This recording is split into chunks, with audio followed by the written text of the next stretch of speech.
எல்லா தமிழ் மக்களுக்கும் என்னுடைய வணக்கம். இன்னைக்கு நம்ம பண்ண போகிறது ஒரு சத்யா ஸ்பெஷல் சைட் டிஷ் தான். பேர் ஆலன். நிறைய பேர் கேள்விப்பட்டிருப்பாங்க. ரொம்ப டேஸ்டியாக இருக்கும், ஆனால் ரொம்ப ஹெல்த்தியாக இருக்கும். இந்த ஆலன் 2-3 டைப்பில் பண்ணலாம். இப்போ நம்ம பண்ணுறது ரொம்ப சிம்பிளாக வெள்ளை பூசணிக்காய் மட்டும் வச்சு தான் இன்றைக்கி பண்ணுறேன். அது எப்படி பண்ணுறேன்னு பார்த்துட்டு வரலாம்.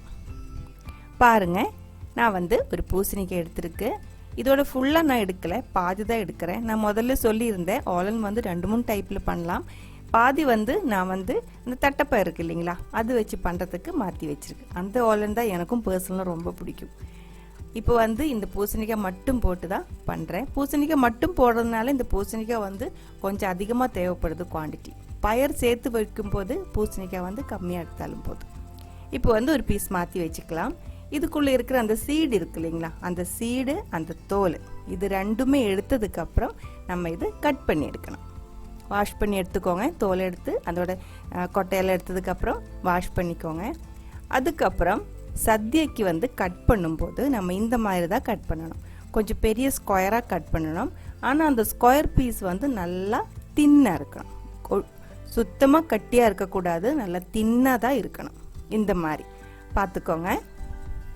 இது சத்யாவோட ஸ்பெஷல் மட்டும்தான். நீங்கள் வீட்டில் பண்ணும்போது உங்கள் இஷ்டத்துக்கு கூட எப்படி வேணாலும் கட் பண்ணிடலாம். ஆனால் அந்த பீஸ் தின்னாக இருக்கணும், கட்டியாகக்கூடாது. இப்போ நான் இது குக்கருக்குள்ளே போட்டு வேக வைக்க போகிறேன். குக்கருக்குள்ளே தேவையான அளவுக்கு உப்பு போட்டுடலாம். ஆனால் இந்த பூசணிக்காய் நிறைய தண்ணி இருக்குது, அதனால ஒரு 1/4 கப்பு தண்ணி மட்டும் வேகிறதுக்கு ஊற்றிருக்கு. குக்கரில் வச்சுருக்கு. ஒரு விசில், ஒரு மேக்ஸிமம் 2 விசில் போதும், வேகட்டும். இப்போ இதுக்கான தேங்காய் பால் எடுத்துக்கலாம். 1/2 கப்பு ஃப்ரெஷ்ஷான தேங்காய் நான் எடுத்துருக்கு. கூடவே 1/4 கப்பு தண்ணி. 1/4 கப்பு தண்ணி ஊற்றி இதே மாதிரி 2-3 சுற்றுனா இதே மாதிரி இருக்கும். இது நல்லா பிசைஞ்சு அதுக்குள்ளே இருக்கிற அந்த கோகனட் மில்க் இருக்கு இல்லைங்களா, தேங்காய் பால், கட்டி தேங்காய் பால், அது நம்ம எடுக்க போகிறாங்க. இப்போ பாருங்கள், 1/2 கப்பு தேங்காயில் 1/4 கப்பு தண்ணி ஊற்றிட்டு அந்த கோகனட் மில்க் நான் எடுத்துருக்கு. அது இப்போ ஆல்மோஸ்ட் ஒரு 1/2 கப் இருக்கு. அதை எடுத்து மாற்றி வச்சுக்கலாம். இது கட்டியான தேங்காய் பால் மாற்றி வச்சுக்கலாம். மிச்சம் இருக்கிற அதே தேங்காயில் நான் 1/2 கப் தண்ணி ஊற்றிருக்கேன். 1/2 கப் தண்ணி ஊற்றி நல்லா அரைச்சிக்கோங்க. அரைச்சதுக்கப்புறம் அதே மாதிரி ஸ்க்யூஸ் பண்ணி அந்த தேங்காய் பால் நம்ம எடுத்துக்கலாம். இந்த 1/2 கப் அளவுக்கு நம்ம தண்ணி ஊற்றி எடுக்கும்போது ஒரு 2 கப்பு பக்கத்தில் நமக்கு தேங்காய் பால் கிடைக்கும். அது அங்கே இருக்கட்டும். பாருங்கள், அதுக்குள்ளே நம்ம பூசணிக்காய் நல்லா வெந்துருச்சு. இதே மாதிரி இருக்கணும்.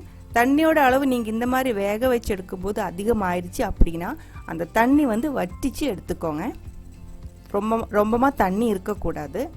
இப்போ பாருங்கள், கொஞ்சம் தண்ணி இருந்துச்சு, அது கொஞ்சம் தீலி வச்சு அது ஒரு அளவுக்கு வட்டினதுக்கப்புறம் இப்போ பாருங்கள், நான் அந்த தின்னாக இருக்கிற கோகனட் மில்க் இருக்குது இல்லைங்களா, அது ஆல்மோஸ்ட் 2 கப் இருக்கும். அது நான் இப்போ ஊற்றிருக்கேன். ஊற்றினதுக்கப்புறம் முதல்ல கொஞ்சம் உப்பு போட்டு கொடுத்துருந்தேன். அது பார்த்து எவ்வளோ வேணுமோ அதுக்கு தகுந்த மாதிரி மட்டும் உப்பு போட்டுக்கோங்க. மெயினாக ஒரு விஷயம் சொல்ல மறந்துட்டேன். சத்யக்கு ஆலன் பண்ணும்போது சில இடத்துல, எல்லா இடமும் கிடையாது, சில இடத்துல மட்டும் சத்யக்கு ஆலனில் உப்பு போட மாட்டாங்க. அது ஏன்னு எனக்கு தெரியல. சில இடத்துல மட்டும் உப்பு போட மாட்டாங்க, சில இடத்துலனா உப்பு போடுவாங்க. இப்போ நம்ம வீட்டில் பண்ணும்போது கொஞ்சம் உப்பு போட்டு பண்ணலாம். இப்போ அந்த தேங்காய் பால் நல்லா கொதிச்சிருச்சு. இடையில இந்த மாதிரி கிண்டி விட்டுக்கோங்க. அதுக்கப்புறம் இந்த அளவுக்கு வந்ததுக்கப்புறம் நான் இப்போ ஒரு 4-5 பச்சை மிளகாய், நல்லா காரமாக இருக்கிற பச்சை மிளகாய் போட்டு கொடுத்துருக்கு. அது ஒரு 2 நிமிஷம் கொதிச்சா போதும். முதல்ல போட்டு கொடுத்து அதோட கலர் ஃபுல்லாக மாறி அது ஃபுல்லாக வெந்து போயிடும்.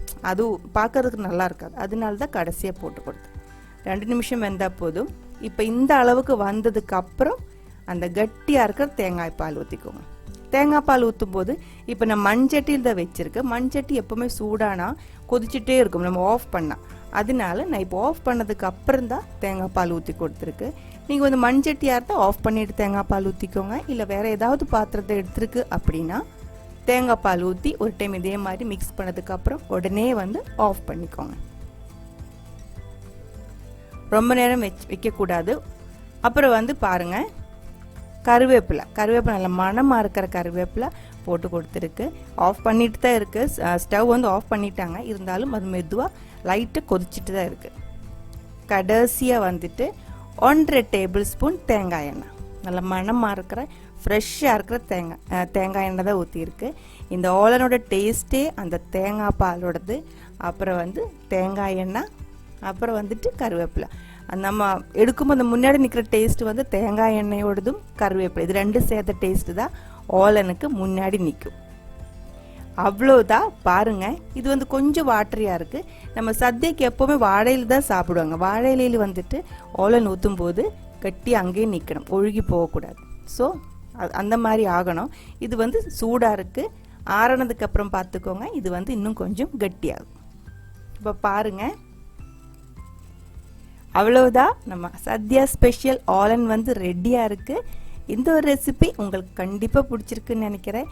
இதுவே வந்து 2-3 டைப்பில் பண்ணலாம். தட்டைப்பயிறு வச்சுட்டு பண்ணலாம், அதே மாதிரி மஞ்சள் பூசணிக்காய் போட்டும் பண்ணலாம். அந்த ரெசிபி இன்னொரு டைம் பார்க்கலாம். இந்த ஒரு ரெசிபி உங்களுக்கு பிடிச்சிருந்தா கண்டிப்பாக ட்ரை பண்ணி பாருங்கள். ட்ரை பண்ணி பார்த்ததுக்கப்புறம் உங்கள் கமெண்ட்ஸ் எல்லாம் சொல்லிடுங்க. இந்த சமையல் பிடிக்கிற ஃப்ரெண்ட்ஸுக்கு ஷேர் பண்ணி விட்டுக்கோங்க. நீங்கள் இதுவரைக்கும் கொடுத்துட்டு இருக்கிற சப்போர்ட்டுக்கு ரொம்ப ரொம்ப நன்றி. உடனே பார்க்கலாம் இன்னொரு ரெசிபியோட. அது வரைக்கும் வணக்கம்.